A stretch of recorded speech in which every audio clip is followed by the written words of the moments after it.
India has seen its biggest single-day spike in COVID-19 infections linked to an outbreak at a fruit market in the southern city of Chennai.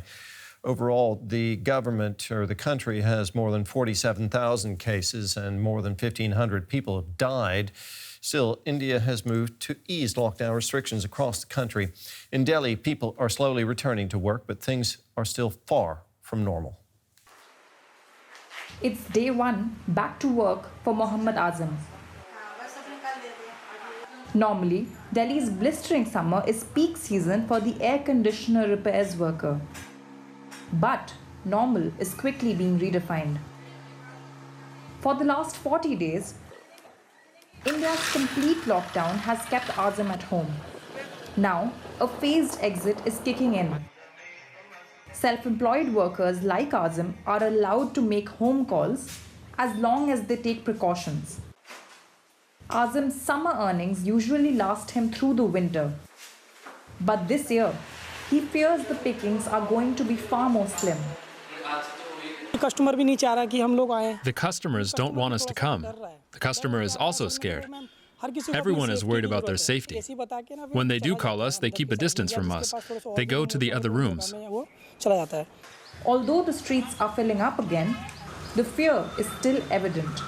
The Delhi government has said the time has come to reopen the city. But with public transport still offline and curbs on the kinds of businesses allowed to operate, there is confusion about how that's going to happen. Delhi is a red zone, a city with a high number of cases.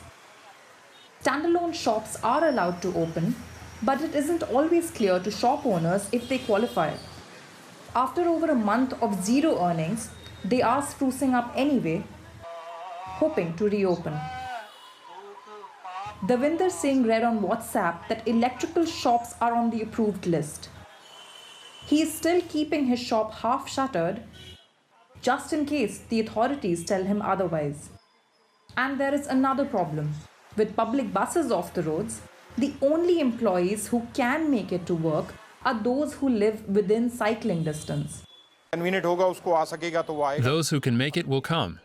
I'll pick up what I can myself. We can't call many of our employees anyway because we have to maintain distance. Business is slow, but at least the city is gradually coming alive.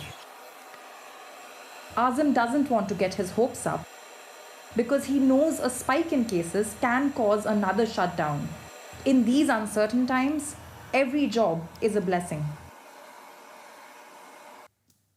Well, for more now, we are joined from Delhi by our correspondent, Nimisha Jaiswal, who filed that report. Nimisha, India's government is easing restrictions even as parts of the country are reporting a rise in infection numbers. How concerned are people about the virus spreading further?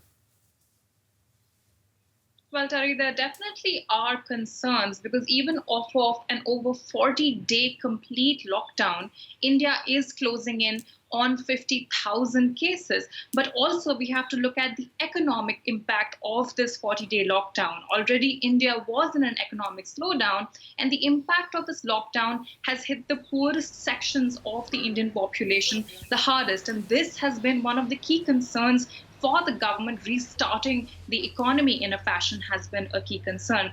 India is dividing its cities into red, orange, and green zones, differentiated according to the number of cases.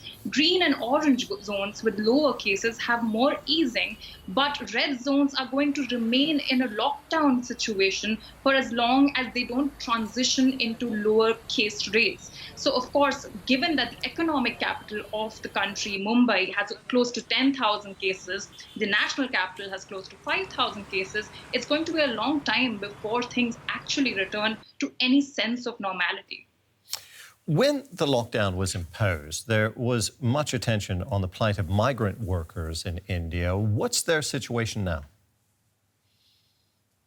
Well, Terry, again, one of the primary concerns of this government, especially after facing heavy criticism about the mismanagement of the migrant situation, has been the plight of the migrants. Now, many migrants fled the urban centers they live in, like Delhi and Mumbai, on foot when the lockdown was first announced. This exodus was quickly stopped because there were concerns that these migrants might carry the virus back with them to their home villages. Now, shortly before the easing began, the migrants were told that special trains would be deployed to take them back home. Right now, the railways in India, much like air travel and bus travel, is completely shut down, but there are special provisions being made. These migrants will be quarantined back home. But again, concerns about the restarting of the economy. Urban centers depend heavily on migrants to operate. So now that the migrants are finally going home, how exactly are these urban centers supposed to function? So again, this is going to be a serious challenge for India to truly restart.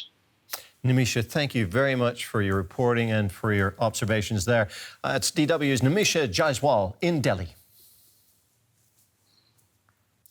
Here's a roundup now of some of the latest pandemic news. The virus has forced Indonesia to postpone regional elections slated for September.